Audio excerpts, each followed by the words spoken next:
To my Shiva shoulder channel. దయచేసి నా ఛానల్ని సబ్స్క్రైబ్ చేయండి, లైక్ కొట్టండి, షేర్ చేయండి.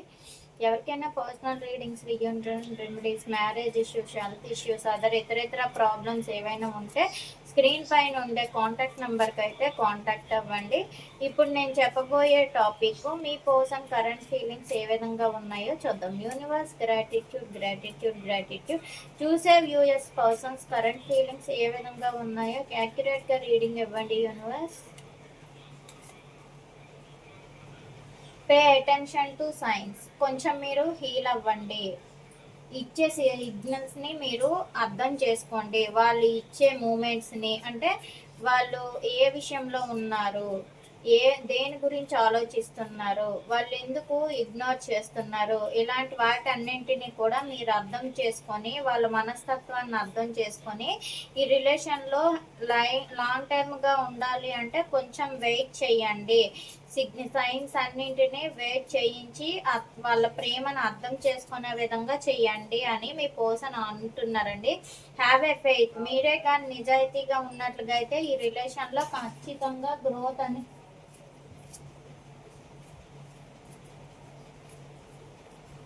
అనేది ఉంటుంది. మీరు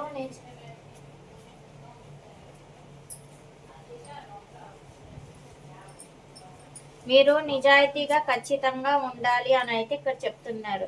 మీ ఇద్దరిది జన్మజన్మల బంధము అనుకొని మీ పర్సన్ అనుకుంటున్నారు. ఒకరిని విడిచి ఒకరు ఉండలేరు. ఇది ఈ జన్మకు బంధము కాదు, ఇది చాలా జన్మల నుంచి బంధం ఉంటుంది. ఈ జన్మతోనే ఇది ముగియదు. వచ్చే జన్మకు కూడా మీ పర్సన్తో మీరు కలిసి జీవితం అనేది పంచుకుంటారు అని మీ పర్సన్ అనుకుంటున్నారు. Beware of codependency.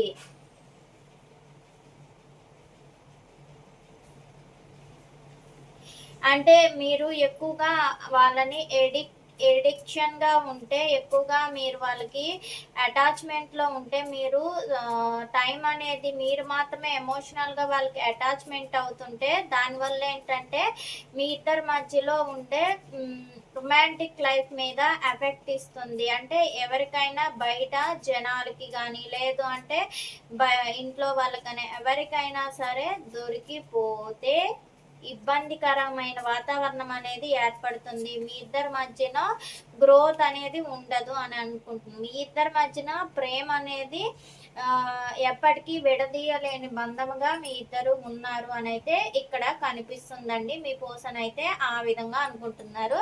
ఈ రిలేషన్ అనేది నెవర్ ఎండ్ అని మీ పర్సన్ ఆలోచిస్తున్నారు. Make the effort. మీరు ఎక్కువగా వాళ్ళ మీద ఎఫర్ట్ పెడుతున్నారు.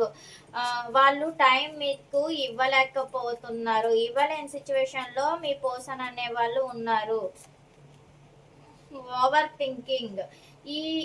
ఇలా వాళ్ళు టైం ఇవ్వకుండాను మీరు ఎఫర్ట్ పెట్టడం వల్ల మీరు ఎక్కువగా ఓవర్ థింక్ చేసి నిద్రలేని రాత్రులు గడుపుతున్నారు. హెడేక్ వస్తుంది, కళ్ళు నొప్పులు వస్తుంది, ఆరోగ్యపరంగా క్షీణంగా ఉంది అని మీ పర్సన్ అయితే ఆలోచిస్తున్నారు. Redirect your thoughts. మళ్ళీ మీ యొక్క ఆలోచనలు ఒకసారి వెనక్కి వెళ్ళి ఆలోచించండి.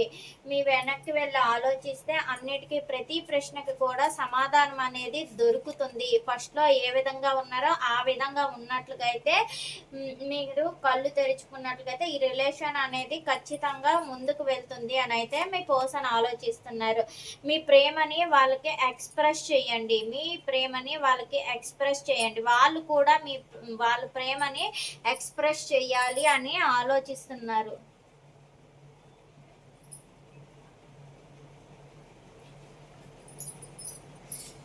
పే అటెన్షన్ టు సైన్స్ అని ఎందుకన్నారు? పే అటెన్షన్ టు సైన్స్ అని ఎందుకన్నారు చెప్పండి యూనివర్స్.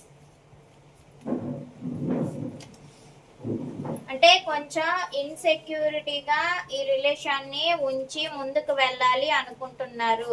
అంటే ఈ రిలేషన్లో ఉండాలి అంటే ఖచ్చితంగా కెరియర్ కోసం ఆలోచించాల్సిందే. సో కెరియరు, బాధ్యతలు అన్నీ కూడా తీసుకోవాలి.